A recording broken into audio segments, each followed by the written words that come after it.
अब किछु पारंपरिक लोकगीत सब सुनाबी जाए के इंतजार में हमार भाई सब बैसल छे ओहो गीत सब हेते लेकिन जाबे तक अपन मिथिला के पारंपरिक चीज सब नहीं सुनबे त आत्मा अंदर से तृप्त नहीं होइ छे। माधव जी आधा क के गेले आधा की पूरा क के गेले कनी मनी हमहू ओइ में सगाबी आओ सुनाबी।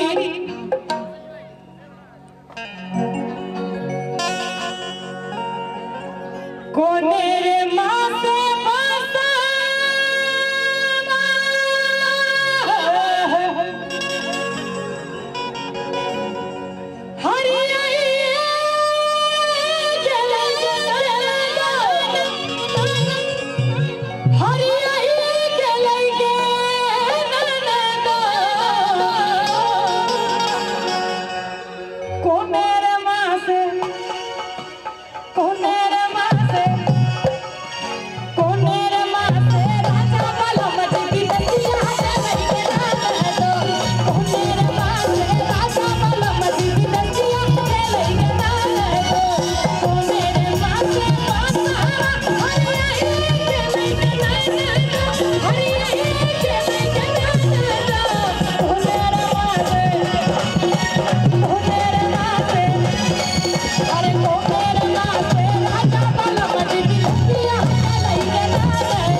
हमार सबके उद्घोषक राम सेवक ठाकुर जी के लिखल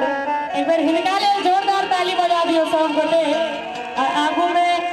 अहाँ सब तना बैसल छियै जेना हम शिव गुरु चर्चा कर रहल छी तनी एक बार अहू सब ताली बजा दियो दुनू हाथ उठा के। ओ हीरे माते ओ हीरे माते अरे ओ हीरे माते राजा के चिट्ठी पतरिया है लइके नाने दो ओ हीरे माते राजा के चिट्ठी पतरिया है लइके नाने दो।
और एक बेर चाहब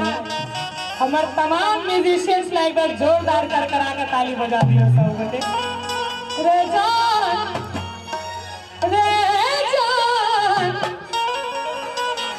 रे जान अभी रे कइयो धारा तुअरा मारे रे जान अभी रे कइयो धारा तुअरा मारे जान किसी के ले माथा अब खेलाई भगुनमा अब खेलाई भगुनमा रे जान रे जब खेलाई भगुनमा रे जान। और ना ठीक है मैं अगला महीना में फागुन छे तो केना मिथिला में राम खेले थे होली मिथिला में राम खेले थे होली मिथिला में हो खेले थे होली हो खेले थे होली हो खेले थे होली हो खेले थे होली मिथिला में। होली में ना नहीं बैसल जाए छे भाई साहब दोनों हाथ ऊपर उठा के सब बने मिथिला में राम खेले थे होली मिथिला में राम खेले थे होली मिथिला में किने काटे हाथ कना काटी चिकारी किने काटे हाथ कना काटी चिकारी किने काटे हाथ अबीरे झोरी रे लाला किने काटे हाथ अबीरे झोरी मिथिला में राम खेले थे होली मिथिला में। तब बीती गेलै माघा अब एलै फागुन मारे जान रे जाने एलै फागुन मारे जान रे जान रे जान रे जान होली आजू खेलबै दुनू परनिए रे जान होली आजू खेलबै दुनू परनिए रे जान लेबे करबा पिया लेबे करबा यो लेबे करबा सैया लेबे करबा यो हमरा ला ला ला बतोरियो अलबेला पिया लेबे करबा हमरा ला ला ला बतोरियो अलबेला पिया लेबे करबा।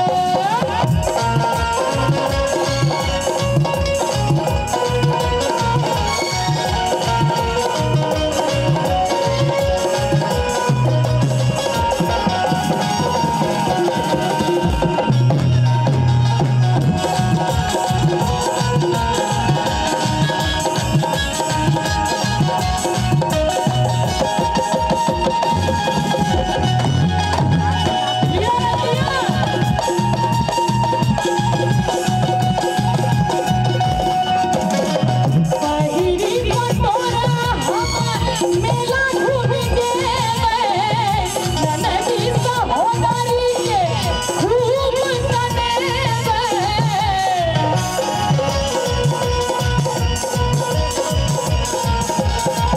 पहिरी पटोरा हमार मेला घूमी गेलै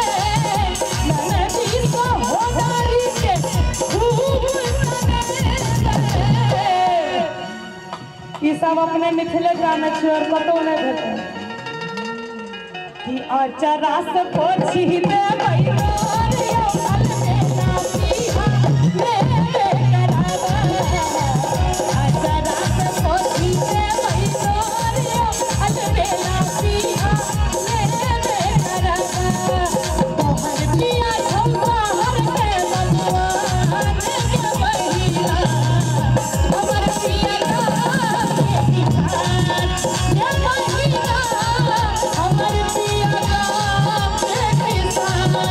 तोहर पिया छौवा हर के भगवान के बहिना। जहन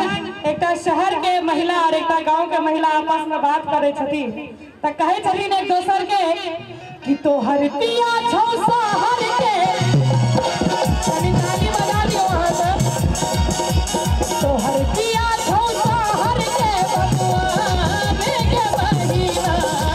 हमर पिया गाँव के किसान के बहिना हमर पिया गाँव के किसान हमरा लला लहका पटोरियो अलबेला पिया ले करब हमरा लला लहका पटोरियो अलबेला पिया ले करब हमरा लला लहका पटोरियो अलबेला पिया ले करब हमरा ललका पटोरियो अलबेला पिया लेबे करब। बहुत बहुत धन्यवाद।